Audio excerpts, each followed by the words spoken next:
So this is a small, intimate room. And so I think that the way that we're going to present doesn't necessarily have to be so formal. I'm just going to show a couple slides to let you guys know, what we do and what I do. And then we can get into kind of like, let's just have a conversation. Does that sound cool? Everybody? Okay, cool. All right. Meegan, are you sharing yours, or would you like me to share my screen? I want you to share yours because I'm very unprepared, unfortunately. Okay. Sorry, I just came from like a major working session. So did Mark, but like he's much better at this than I am. Oh shoot! You know what, Sheldon? I also need to be a host to share my screen.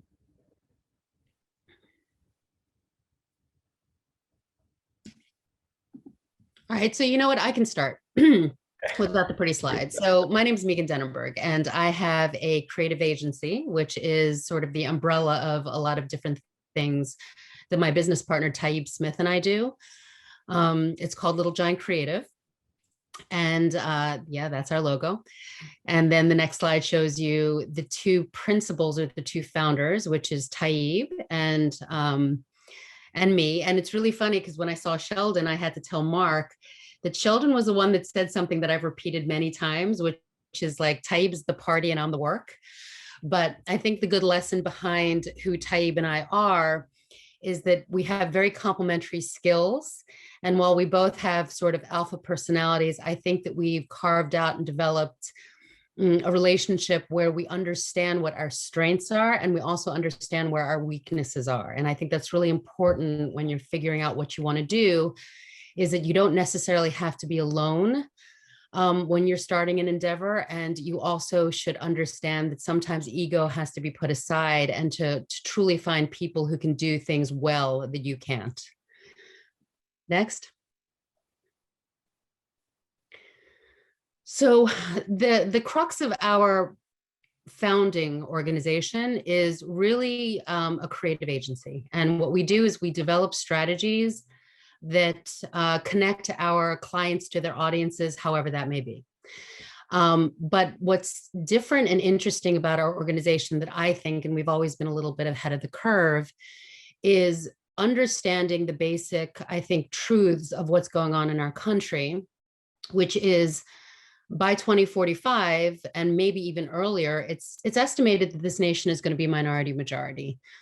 Aside from that, though, we also have to remember that the last few years, the babies that have been made, there's been a majority of POC babies, actually. So the fact is it's an inevitable conclusion.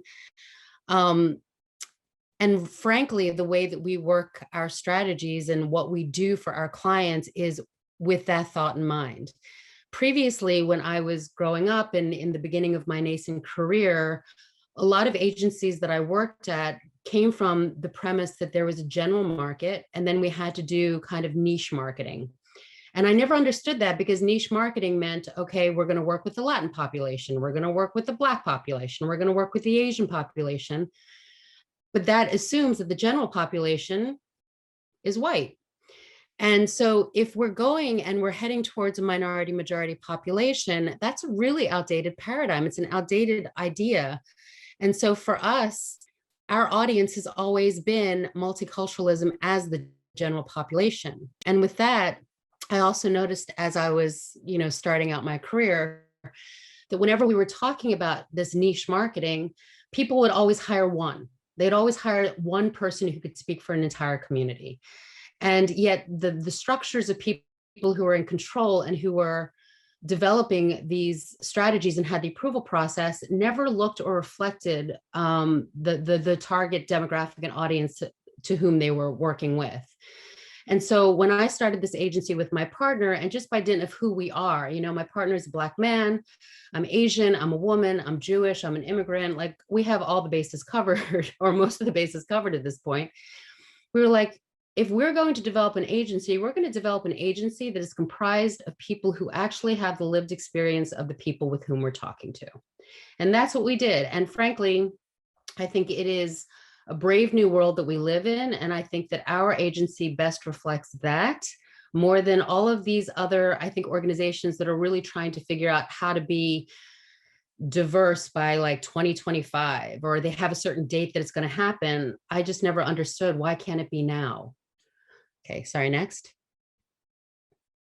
And so this is just like a cute little visual that we pull together on the things that we do. So, we develop creative direction and design services. The one thing that we always think of is that no matter what we do, no matter who we work with, everybody deserves to be talked to and not talked at.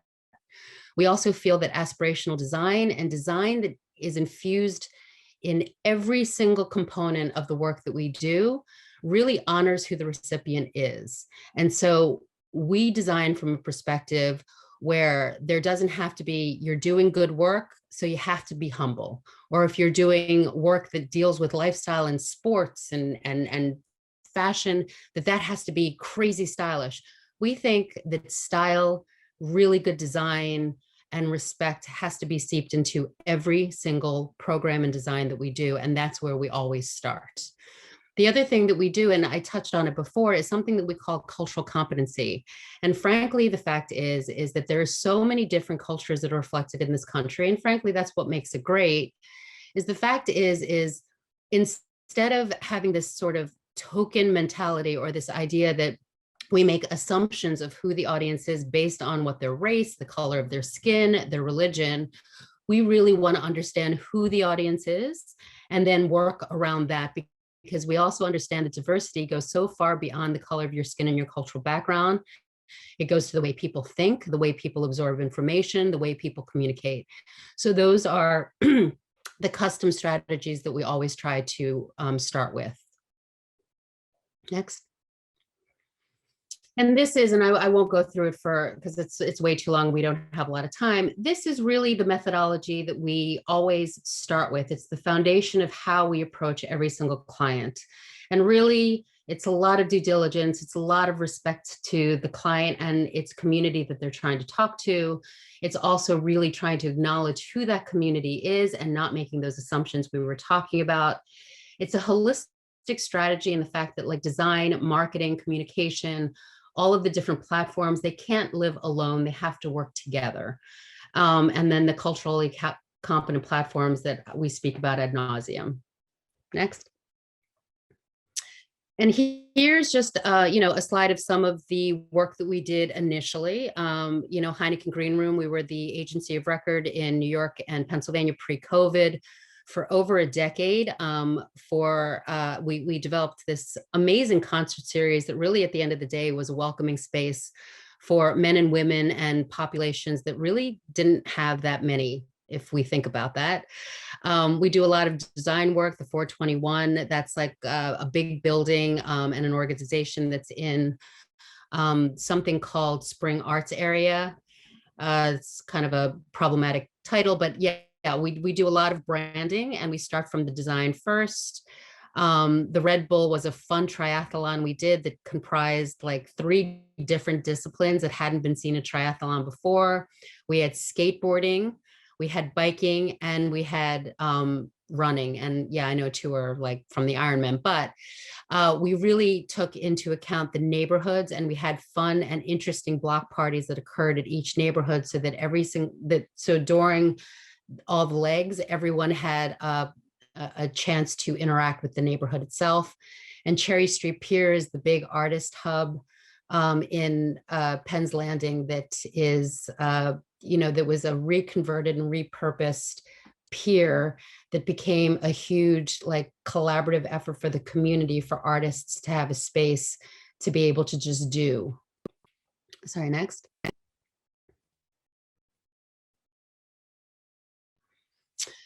And then this leads to sort of the things that we've done after. And I think the point of this conversation that I wanted to have with you is what Taib and I really think about is why in this day and age is there such a weird humility around doing good, right? So if, social impact is a word that I think people use a lot. And I think a lot of people always want to figure out, how do we give back? How do we do things that are good for the community while we're making a living?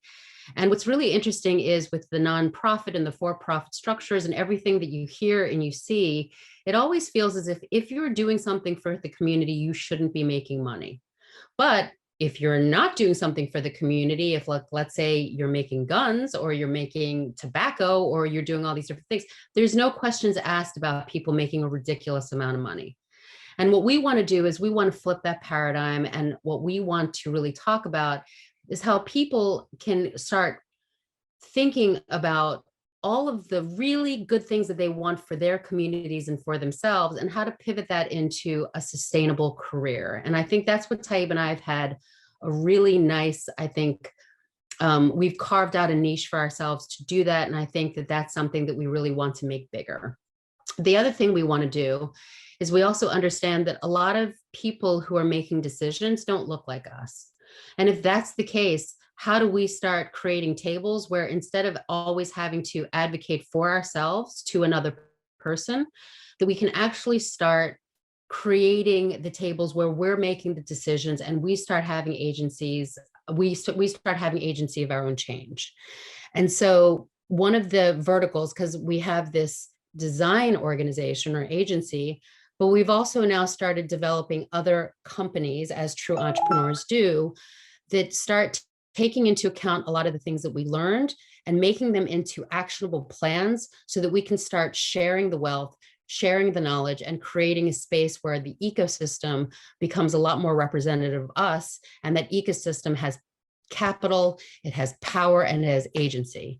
So the Idea Factory is something that we developed that is located in Kensington. It is located actually in neighborhoods that are emerging where we see the gentrification is about to happen. And instead of thinking about how do we start building things there that are really good for people who are coming in, or we talk about maybe people being displaced, we want to figure out spaces that will have people in the community that are living there able to access resources to meet the coming changes. And so we created the IF Lab, which opens in Kensington this month, and we have 2 more slated to be opened in West Philly. And it's just a safe space for Black and Brown entrepreneurs to come to and to be able to access all the resources there are out there for them in one place, from and by people that have the same lived experience as them, and then offer them just a lot of books, incredible technology. We're going to have a 3D printer. It's just going to be an extraordinary space for entrepreneurs to be able to come and access a bunch of good stuff. Next. And you know what, we'll stop with the presentation because this is just a handful of clients with whom we've worked. But can we stop the presentation?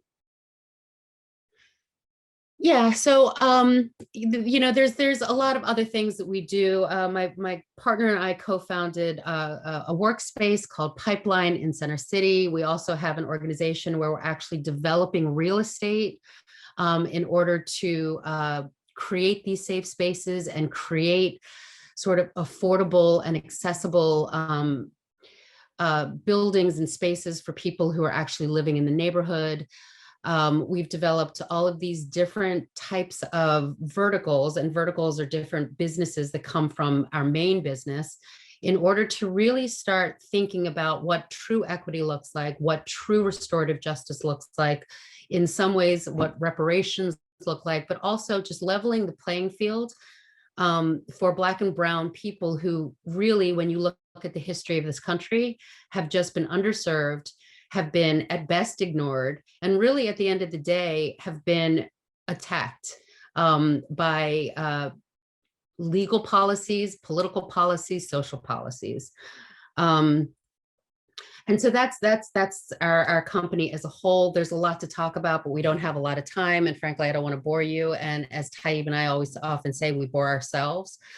But the one thing that I really want to take the time to talk with you all is to have you start thinking about what you want to do with your lives. If there is some kind of social good that you're looking to really think about in engaging the world in, and then how you might potentially be able to build your own companies or your own careers or your own futures with. The other thing that I will say, and I think that Indy, who got me to do this, wanted me to do, is talk about my own personal journey. And I don't know if that's something that's important to you guys, but I will a little bit, because I was listening to, I think who should be a national hero is Michelle Obama in a podcast yesterday. And she really did say something I think that was very applicable to what we're all talking about, which is very often when you see people who are talking in these conversations, or when you're looking at social media and seeing people who are in similar spaces, you see the successes, right? And you see how they've gotten to a place and then all of a sudden we're experts. Well, actually, I shouldn't put myself in, people are experts. But what I think the most interesting thing is we really have to acknowledge the challenges, the struggles, and the failures that we've all gone through, because that's always going to be there. And so this assumption that becoming successful or doing what you want to do comes at no price is something I think that has to be mitigated like very, very quickly and early in people's careers. It's understanding how you take these challenges and overcome them and then go past them, because that's going to happen in all of our lives.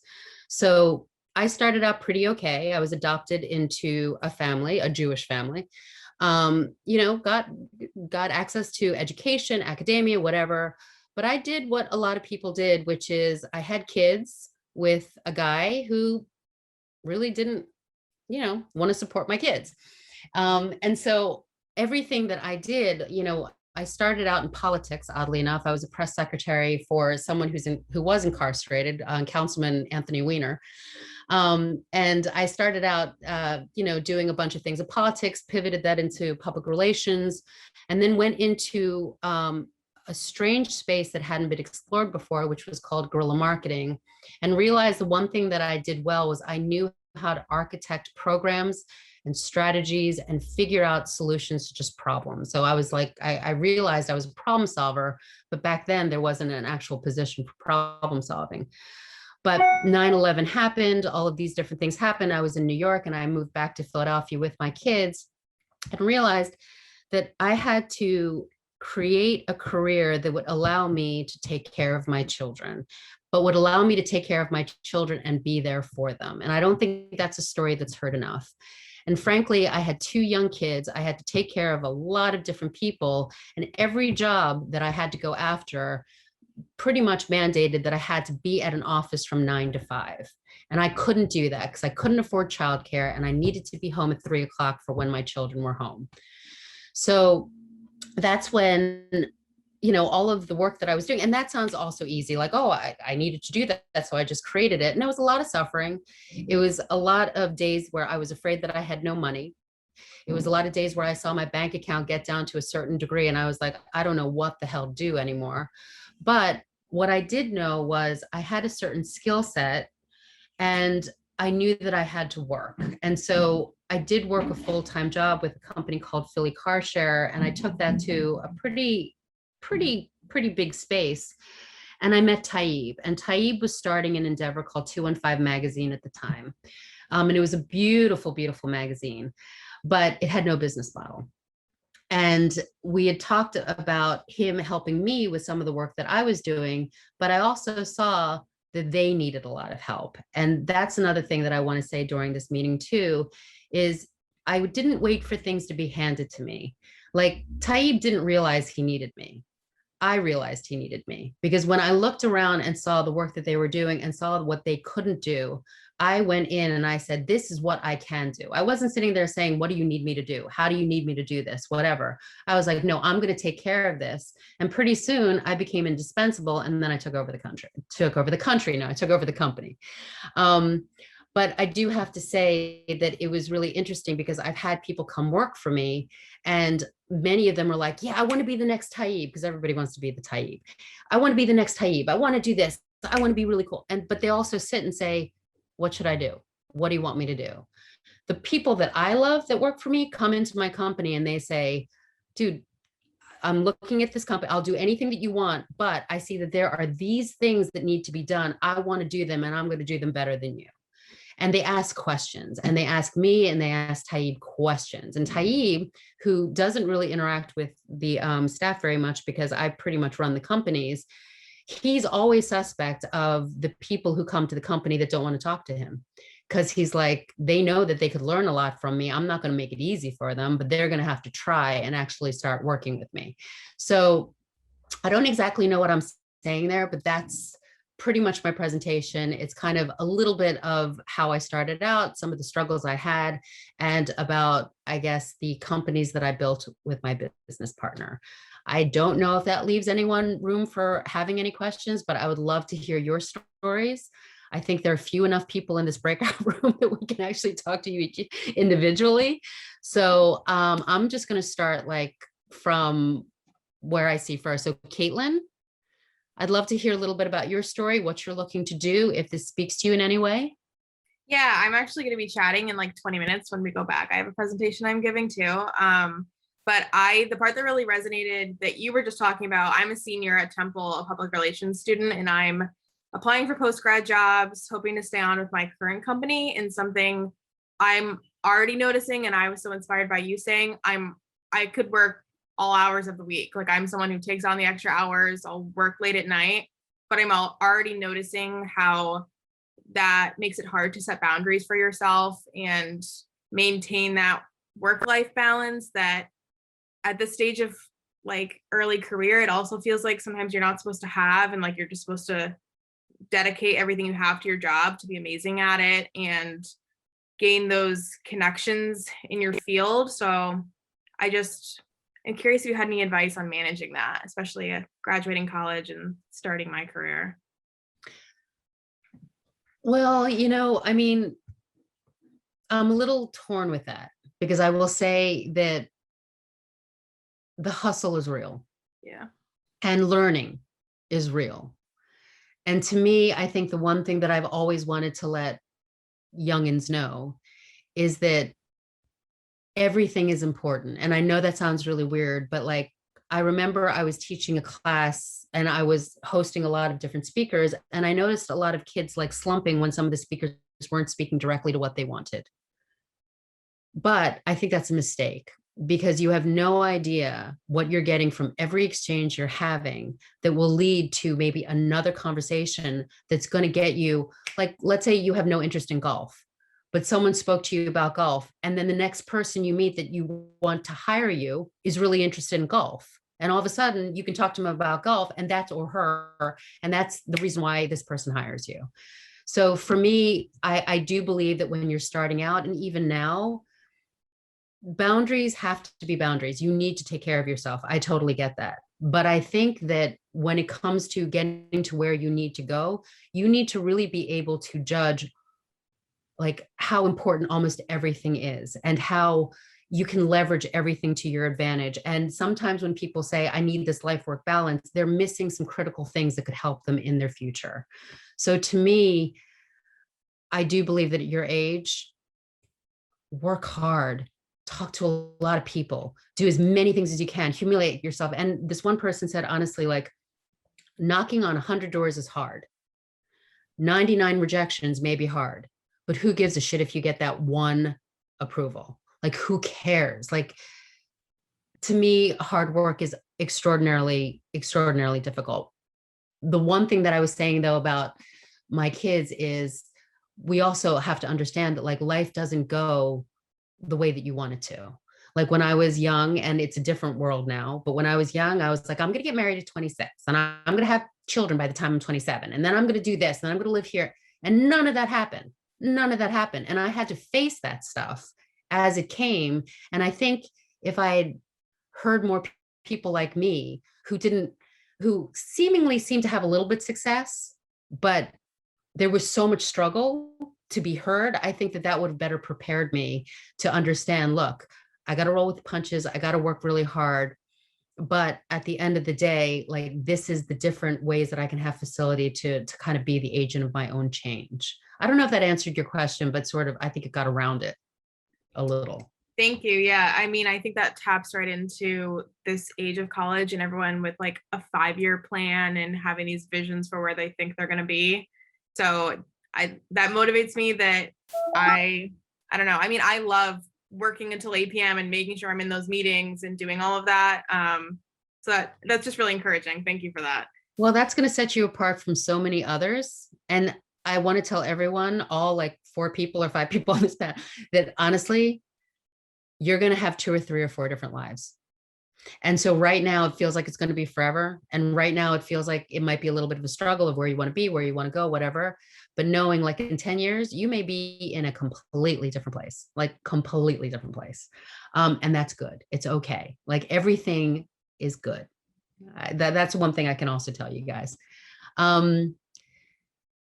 Lucretia, Jasmine, Michaela, Angela. Anyone? Do you want me to start calling out? Hi. I don't know if you want me to do that. Yeah. Hi, Angela. Hi, could you just give me 3 minutes, okay? Because I definitely have a story. Thank you so much. Okay. It looks like we're down to the last 20 seconds here. And then we'll be pulled back into the lobby. Okay. Meegan, that was so good. And as somebody who has worked around and with, I mean, guys, everything that she says is completely and utterly the truth. The journey is real, but the lessons are within the valleys. Yeah. You know, that's when you learn, like, you know, when it doesn't work out, like you don't get any wiser when everything works out. You get wiser when it doesn't work out. And you're like, oh, where are you now? Oh, here's where I am now, right? Like it just evolves and changes, and you're not going to be the person you are upon graduation. And it's never not hard, because I think that's the one thing about Instagram and social media assets that really scare the hell out of me, is that everybody sees everyone like flowing through life on their most beautiful, like incredibly, you know, classically designed photos. And that is not the reality of what everyone's going through. And that makes people feel bad, because they're like, I'm suffering because I don't have a job. I don't have this. I don't have that. Everybody is going through it. Everybody is going through it. I don't know if that's a nice lesson, but like, that's my piece. Thank you. Thank you. All right.